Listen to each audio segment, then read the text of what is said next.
Storm Tracker 9 weather with Chief Meteorologist Justin Stapleton. Lots of green starting to fill in on the Storm Tracker 9 live radar sweep. This is going to turn into a very wet night tonight. Steady rain expected overnight, high winds as well. And we got a lot coming in the next 24 hours. So let's go out to the Storm Tracker. I'll jump on the wall and show you what we've got. We're going to break everything down over the next 36. So here's what we've got right now. Warm front just starting to get a little closer to the coast. And again, remember, warm fronts bring more steady rain, whereas cold fronts bring the more heavier pockets of rain. And so this is good, what I like to call good sleeping rain coming in the next 6 to 7 hours here. That real good steady rain, but that also means that you can really pile a lot of it up over the next 6 to 7 hours, which is exactly what we'll do too. We've got all sorts of river gauges that we're watching here. And in fact, across the Willamette at Corvallis and then down towards Harrisburg, both of those, I have all of the shading here in yellow, means they're close to their flood stage. The Marys at Philomath is one we're watching, and also the Sayusil out towards Mapleton. The Coquille about 2.5 feet above its flood stage and likely not going to dip down below that at least for the next, I'd say, 24 hours or so. So flood watches are out pretty much for the entire western Oregon landscape. That includes the coast range, Cascade foothills, and certainly here in the valley. Sharp rises on the rivers through Wednesday, where we could be looking at anywhere from 1 to 3 inches. And again, this is all talking about the next 36 to 48 hours mainly. Then 3 to 6 inches along the coast and into the coastal foothills and the coast range as well. So all of those will start to flood back into the main channels here.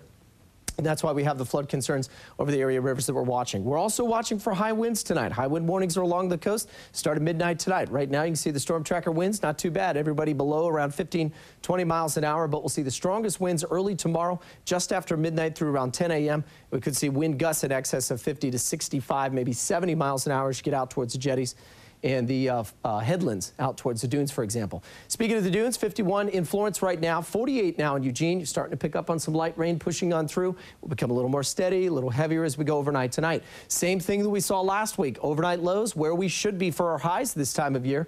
And we were at 56 today, and overnight lows likely only going to be dipping down a few degrees into the upper 50s, or upper 40s, excuse me, and low 50s overnight tonight. So the winds pick up, the rain starts to pick up as well. It's all courtesy of this very warm and juicy system coming in from the tropics. Now, as we get later on in the week, we've got another area of low pressure. It's got all the cold air bottled up in the Gulf of Alaska. That will shift southward as well. So we're not done just yet. Once this moves through overnight in towards Tuesday afternoon's forecast, we'll see more hits coming later on this week. But this will be the strongest one over the next 4 to 5 days. Lots of snow above 5,000 feet as well, as snow lines will start to come down going into Wednesday and Thursday. Wednesday, we get a bit of a break from the rain, but we've got more systems coming in Thursday, Friday. And unfortunately, even though we have a ridge of high pressure building just offshore, it does mean that it's going to be far enough away that unfortunately we're going to get the systems kind of sliding in towards the northwest here. Now, if that shifts eastward, we may dry out some for the weekend. So we'll kind of keep watch on that for our forecast. But otherwise, I do think we're going to see some swollen rivers from the coast all the way inland here over the next 2 to 3 days. Heavy rain tomorrow and Wednesday at times, things tapering off to scattered and isolated, but it's still rain chances though as we go into the weekend. Scattered showers in the Umpqua. Temperatures there will be in the mid-50s for tomorrow. Then you see the cooler air slide in. Now that kind of shuts things down in terms of the really, really wet weather, but there is still a chance we get smaller systems moving in over the next couple of days as we head into the weekend. 1 to 2 inches of snow above 4,000 feet. What starts off as rain will become all snow in the Cascades as we head to Wednesday and Thursday. In Bend and Redmond, isolated showers tomorrow. Scattered rain showers Wednesday that start to mix in some snow by Thursday and Friday morning.